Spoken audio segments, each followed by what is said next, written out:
Саламатсыздар ма окуучулар? Бүгүн өтөтүн сабагыбыз 97 сабак. Туура жана жанама түрдө түшүрүндүрүлгөн эсептер. Сен артык немесе кем катнашттары менен байланыста туура жана жанама түрдө түшүрүндүрүлгөн эсептерди чыгарууду үйрөнөсүң.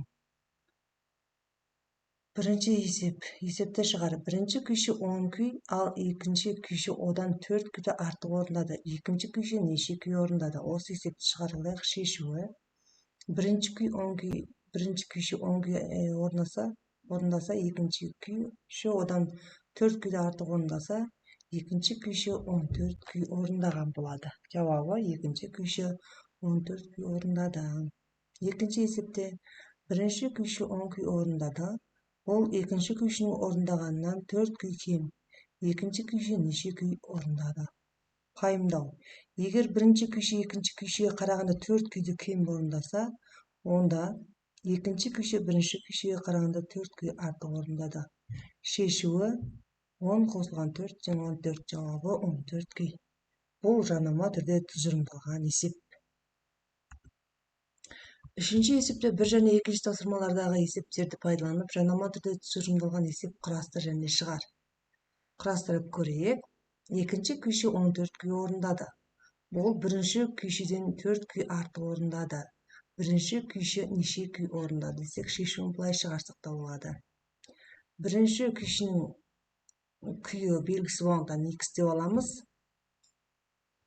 Оган экинчи күйшү 4 күй артык орундапты. 4-тү кособуз. Бул экинчи күйшүнүн орундаган күйү менен тең деп алайык. Бул жерде X табабыз. Теңдөө куруп жиберемиз. Теңдөөдөгү белгисин табабыз. 14төн 4-тү алабыз. X'тин мәни 10 болот. 10га 4-тү коссак 14. Яғни жабабы биринчи күйшү 10 күй орундаган деп алсак болот булар. Төртүнчү эсепке барсак, теңдүүлөрдү шеш. Теңдүүлөрдү шешүү үчүн биринчи теңдиктин оң жагын чечип алабыз, табып алабыз.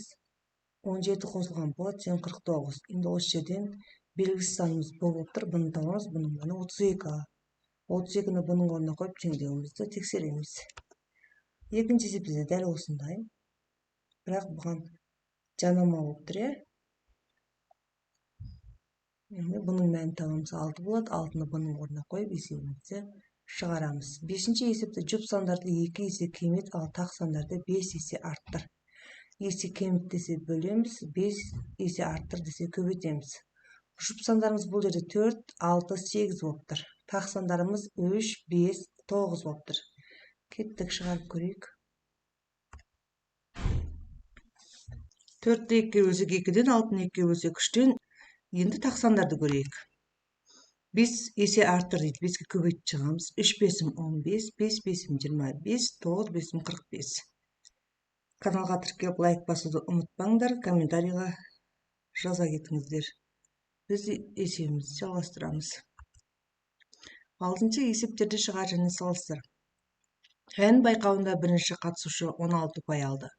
Бул экинчи катышуучунун упайынан 2 упай артык. Экинчи катышуучу нече упай алды? Шешүүгө былай алсак болот.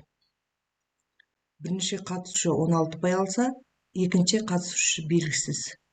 Сондан экинчи катышуучуну X деп алабыз. Бул 16 упайы экинчи катышуучудан 2 эсе үлкөн болсо, биз 2-ни кособуз. Сонда экинчи катышуучунун упайы чыгады. Жабабы экинчи катышуучу 14 упай алды. Экинчи эсеп N байкабында биринчи катышуучу 16 упай, ал экинчиси одан 2 упай кем алды. Экинчи катышуучу нече упай алды?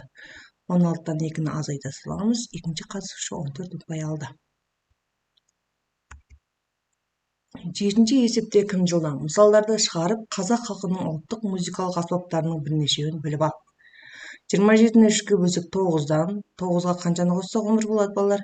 2-ни коссок 11 болот. 2 деген саныбыз астында сурет турган аспапты карашы. Бул дегенimiz дабыл паз экен. Одан кийин 14-тө 2-ге бөлсек 7-ден 7-ге канчаны коссак 52 болот? 45-ти коссак 52 болот.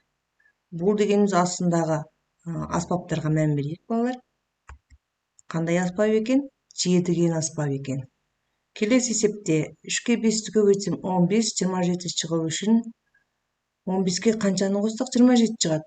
12-ні қоссақ 27 шығады. Осы теңдеудің астындағы аспаптың аты қандай екен? Салыстырма екен олар. Келесі